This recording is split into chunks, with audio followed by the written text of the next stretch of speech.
Morning, I'm Simone Hubbard, and here with me today is Mark Henderson.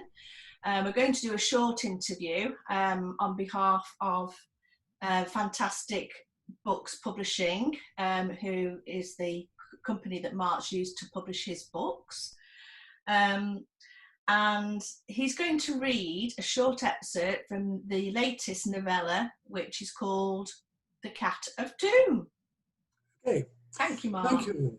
Thank you, Simone. Yes, one short excerpt. There's a cottage beside the coastal path overlooking the Strand with a garden that glows with anisum in spring and hydrangeas in summer.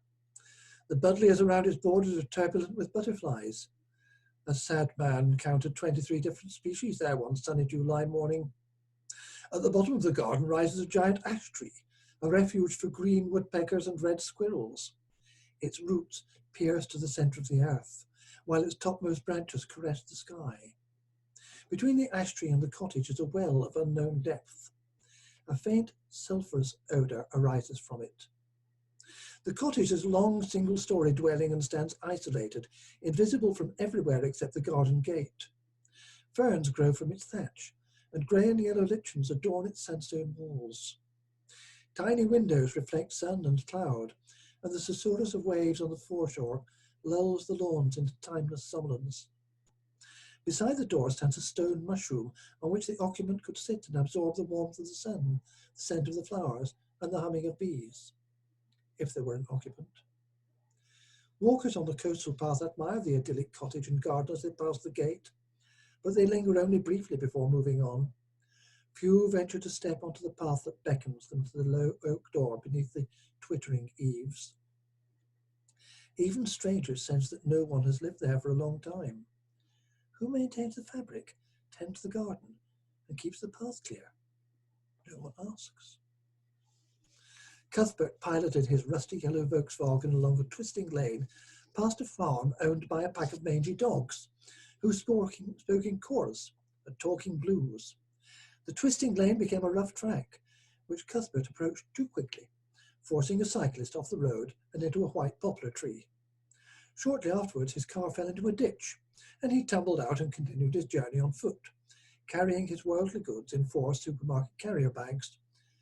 A few minutes later, he found the hidden cottage, opened the gate and wandered up the path.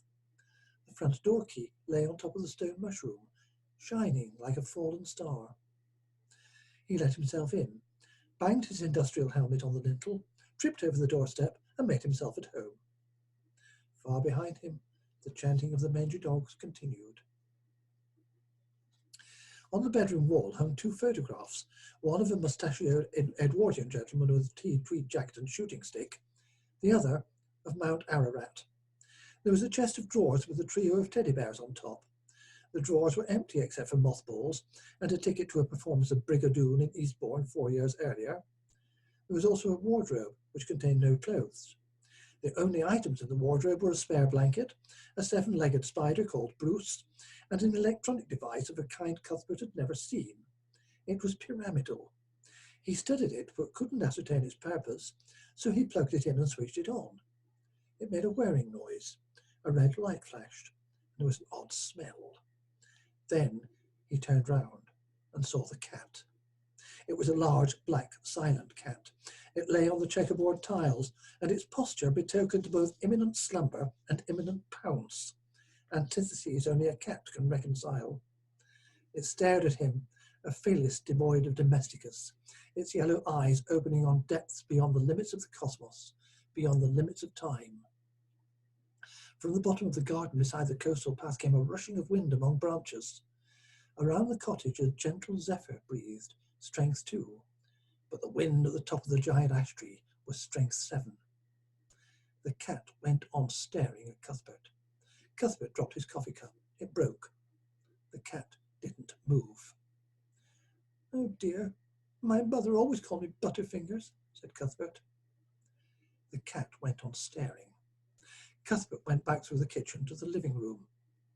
The cat was lying on top of the television, staring at him. He hadn't seen it move. He wished Abdul were there to pour cold water on his anxiety and on the cat. Thank you, Simone. Thank you, Mark. I could write a book about my cat, actually. It's very entertaining. Okay. Lovely. Okay.